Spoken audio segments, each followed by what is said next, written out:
नमस्कार। आज की इस खास चर्चा में एक बेहद दिलचस्प और तेज रफ्तार सफर पर निकलने वाले हैं। आज इतिहास के 3 ऐसे शानदार मील के पत्थरों को गहराई से समझा जाएगा, जिन्होंने सिनेमा, साहित्य और मानवीय साहस की दुनिया में एक अमिट छाप छोड़ी है। तो चलिए, कला, जीवन के यथार्थ और अदम्य साहस के इर्द गिर्द घूमने वाले इस खास विश्लेषण की शुरुआत करते हैं।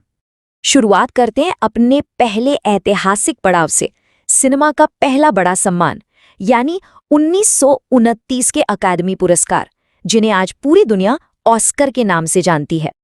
ये जानकर सच में बहुत हैरानी होती है कि पहले ऑस्कर में बांटे गए पुरस्कारों की संख्या सिर्फ 15 थी। जी हाँ, अगर आज के भव्य और विशाल ग्लोबल आयोजनों को देखें तो यकीन करना मुश्किल होता है। 1929 में आज ही के दिन कैलिफोर्निया के एक होटल में एक बेहद निजी रात्रि भोज रखा गया था।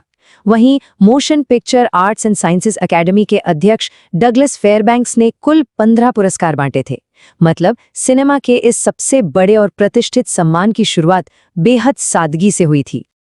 अब अंतर्राष्ट्रीय सिनेमा की इस चकाचौंध से निकलकर सीधे उस यथार्थ की ओर मुड़ते हैं जो समाज का असली दर्पण होता है।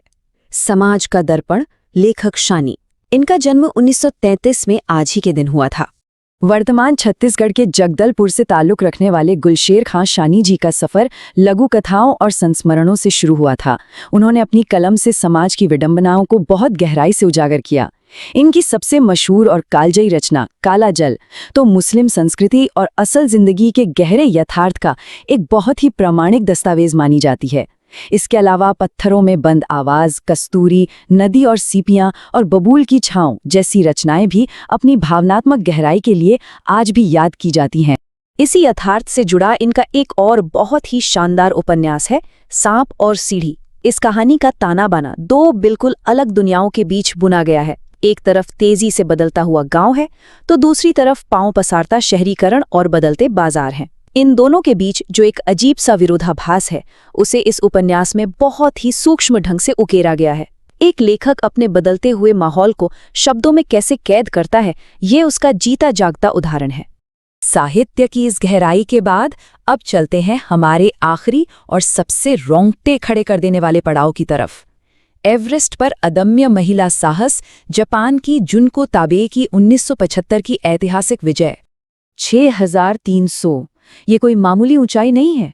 1975 में आज ही के दिन माउंट एवरेस्ट फतेह करने वाली दुनिया की पहली महिला बनने के इस राह में ठीक 6300 मीटर की ऊंचाई पर जुनको ताबे एक भयानक हिमस्खलन यानी एवलांच की चपेट में आ गई थी। वो बर्फ के नीचे दब गईं, बहुत बुरी तरह चोटिल भी हुई। लेकिन क्या उन्होंने हार मानी? बिल्कुल नहीं। उनका ये दृढ़ संकल्प और इस ऐतिहासिक यात्रा को पूरा करने की अटूट इच्छा शक्ति किसी के भी भीतर एक नई ऊर्जा भर सकती है। तो इन 3 बिल्कुल अलग अलग लेकिन बेहद शक्तिशाली मानवीय उपलब्धियों को जानने के बाद एक बहुत बड़ा सवाल जहन में आता है, कला, साहित्य और साहस की ये ऐतिहासिक क्षण आने वाली पीढ़ियों को कैसे प्रेरित कर सकते हैं।